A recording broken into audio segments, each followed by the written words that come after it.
नमस्कार मंडळी, मी दीक्षा शिर्के आणि तुमच्या सगळ्यांचं स्वागत आहे माझ्या आजच्या नवीन व्लॉगमध्ये। आजचा दिवस माझ्यासाठी स्पेशल हा, कारण ॲक्च्युली उद्या 15 तारीख हा, त्या दिवशी राजचा बर्थडे हा। पण भारतात आज दुपारपासूनच त्याचा बर्थडे चालू होतो, म्हणजे आमच्या दुपारपासून भारतात रात्र, त्यामुळे आज दुपारपासूनच त्याचा बर्थडे स्टार्ट होतो हा। आणि उद्या हा रविवार, तर उद्या प्रॉपर त्याचा बर्थडेचा दिवस म्हणजे तारखेनुसार धरलं तर खूप मोठं चालतो त्याचा बर्थडे आजपासून उद्यापर्यंत। तर त्यासाठी आज काहीतरी स्पेशल मेनू करायचा असं ठरवलंय आहे, तर मी तुमच्यावर शेअर करतलंच आहे काय काय करतलंय आहे। तर पण त्याची फेवरेट पुरणपोळी आहे, जी मी एकट्यान कधीच करूक नाही आणि आज मी पहिल्यांदा ट्राय करतले आहे, कारण माका कधी करूची गरजच पडत नाही, बिकॉज माझी आई सॉरी बिकॉज माझी आई उत्तम पुरणपोळी करायची, त्यामुळे आमच्यावर कधीच वेळ येऊन नव्हती पुरणपोळी करण्याची। जास्तीत जास्त काय भाजून काढायचो आम्ही, बाकी सगळं आई करायची। तर आत्ता ते का कसे मिळतले तेव्हा कधी आमच्याकडे केले जायचे तेव्हा ते का खाऊक मिळायचे, पण आत्ता तसं पॉसिबल नाही हा, त्यामुळे आज म्हटलं की मी ट्राय करते। पण मी पुरणपोळीची तयारी आज करतले आहे, पण तिथे का उद्याक देतले आहे।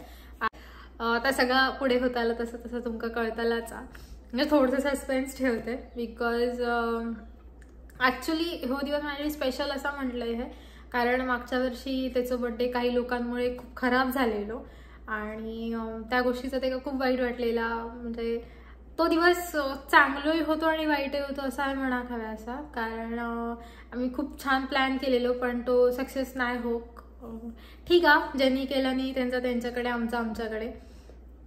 त्यामुळे ह्या वर्षीचा बर्थडे मका त्याचं खूप चांगलं करूचा, कारण एकतर आम्ही दोघांचं म्हणजे कोणाचं टेन्शन नाही हा, कोणामुळे बर्थडे बिघडण्याचा काही प्रॉब्लेम नाही असा, आमका हवा असं आम्ही सेलिब्रेट करू शकतो। आणि सगळ्यात महत्त्वाचं म्हणजे भारतात रात्र आणि इकडे दिवस असल्यामुळे काहीच टेन्शन नाही आहे, ज्यांका बर्थडे विश करूचा ती त्यांच्या वेळेन करतली, बस संपलं विषय।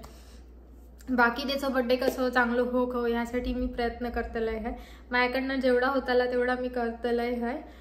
तर आज मी सगळं आवरून घेतलं आहे, खरं तर लेट झालो हा, आणि आता तो 3:30 पर्यंत येतलो, आता ऑलमोस्ट 11:30 झाले। माझ्याकडे थोडंसंच वेळ शिल्लक, पण माझ्याकडनं जेवढा होईल तेवढा मी करतले आहे, कारण तो इल्यानंतर ते कायच कळूक द्यायचं नाही की मी काय करते आहे। मग ते का त्या हिशोबाने काहीतरी चांगलं जेवण करण्याचा माझा एक प्रयत्न हा, तो मी तुमच्याबरोबर सुद्धा शेअर करतले आहे। आणि मागा काय काय जेवण येतं ह्या बऱ्याच जणांका असं झालंय की काय करू घेता, तर ताई मका दाखवचा की मी वेगळ्या वेगळ्या काय ना काय करण्यासाठी ट्राय करत असते, मका आवडतं जेवण करू।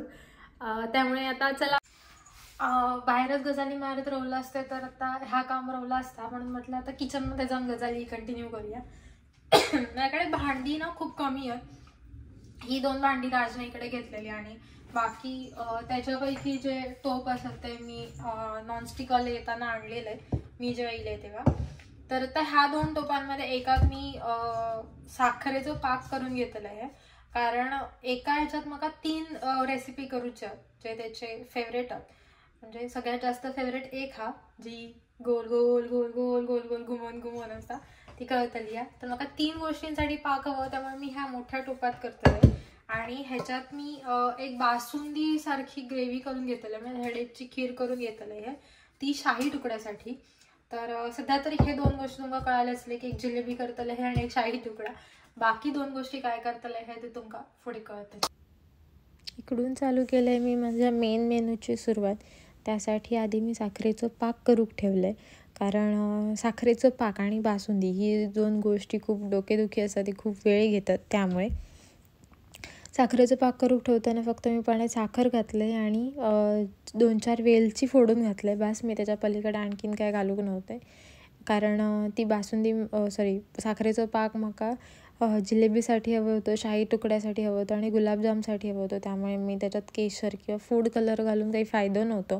त्यानंतर बाजूकच मी बासुंदीसुद्धा करूक ठेवलं आणि बासुंदीचे ड्रायफ्रूटसुद्धा लगेच कट करून घेतले। आणि आत्ता मी करते ती जिलेबीची तयारी। जिलेबीचा पीठ फर्मेंट होण्यासाठी थोडा वेळ ठेवचा लागता, म्हणजे एक थोडा वेळ ठेवला की जिलेबी चांगली होतात, त्यामुळे मी त्याची तयारी करून घेतलं। त्याचा पहिला पीठ भिजवून घेतलं आणि नंतर मी ब्रेड कट करून घेतले ते शाही तुकड्यासाठी।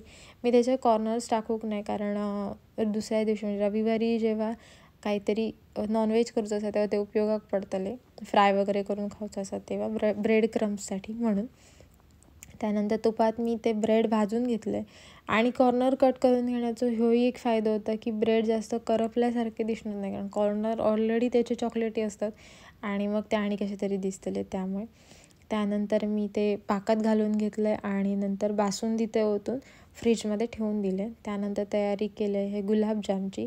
गुलाबजामचा पीठ ना व्यवस्थित मळला जाऊ हवा, कारण की ताजा व्यवस्थित मळला मऊसू तसा मळलेला असतात ना तर गुलाबजाम आपण जेव्हा वळतो म्हणजे त्याची गोळी करतो तेव्हा ती गोळी व्यवस्थित होता, म्हणजे ते का भेगा नाही पडणार. आणि एरवी मी दुधात पीठ मळतं आहे, पण इकडे दूध गरम करू माझ्या लक्षातच नाही किंवा आधी गरम केलेलं होतं तर काढून ठेवू माझ्या लक्षात नाही. त्यामुळे मी पाण्यातच मळून घेतले आणि त्यानंतर त्याचे छोटे छोटे गोळी करून घेतले. पण त्या गोळ्यांकासुद्धा ना एक तुपाचं हात लावलं तर ते आणखीन व्यवस्थित होतात, नाही तर थोडा वेळ म्हणजे सुकले जातात. एवढे सगळे गोळी होईपर्यंत थोडेसे ते सुकतात आणि मग त्यामुळे सुद्धा फुटतात. तर त्याच्यापेक्षा बेटर असतं की त्याच्या आधी आपण एक थोडंसं ते का तुपाचं हात लावायचो. तर म्हणजे आज माझा एक छोटंसं पचको झाला. म्हणजे एरवी म्हाका ते का खेळा नको, म्हणजे इकडे क्रिकेट खेळतात तर खेळू नको असं ते का सांगूचं लागतं. त्याच्याऐवजी आपण काहीतरी बाहेर फिरायचं आहे किंवा काय आणायचं असलं तर जाऊया म्हणून सांगूचं लागतं. तर आज मी त्याला उलटा सांगितलं, कारण बिकॉज मला सगळी तयारी करून मिळते म्हणून की आज तुम्ही खेळण्याचं प्लॅन करा, सगळ्यांना रिक्वेस्ट कर म्हणून. तर आज माझ्या दुर्दैवाने कोणाच खेळत नाही आहेत, त्यामुळे आता थोडीशी तयारी मला लवकर लवकर करूची लागतात. माझ्याकडनं जेवढा झाला तेवढा मी लपवून वगैरे तसं काय ठेवलं आहे, बिकॉज ते इल्यानंतर पहिलं फ्रीज उघडता, त्यामुळे मग आता थोडंसं आडूस करून ठेवचं लागतं. पण हा एक सवय बरी आहे की ते कसे शोधून शोधून काढायची काही सवय नसतात. त्यामुळे तो त्याचा काम काय हवा तर चहा वगैरे करून घ्यायची असली ते का तर तो दूध फक्त काढून घेतलं बस, त्याच्यापेक्षा जास्त काही शोधूचं नाही. त्यामुळे तसं का तर मी लपवून ठेवलं आहे. आणि आता मी एक छोटीशी त्याची रिॲक्शन घेण्यासाठी ज्या मला मागच्या वर्षी करूचं होतं आणि मला करूक मिळाक नाही तर आम्ही ह्या वर्षी करताय हा. आणि येताना थोडासा डेकोरेशनचं सामान घेऊन येलेले. हा थोडेसे विचार अगदी बालिश आहेत, पण हरकत नाही हा, कारण आज जगून घेतला तर फायदा, नंतर कोणी बघितला उद्याचा दिवस कसं हा.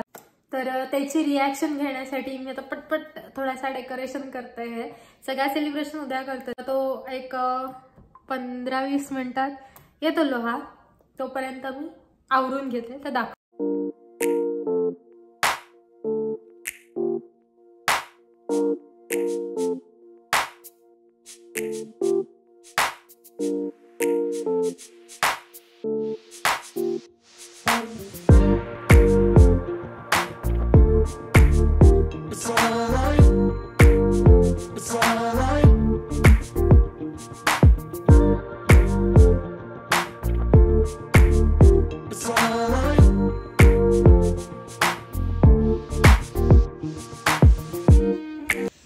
काय खोटा बोलून मी ते का घराकडे येऊ उशीर करवलंय आणि इल्यानंतर त्याची ही अशी रिॲक्शन होती.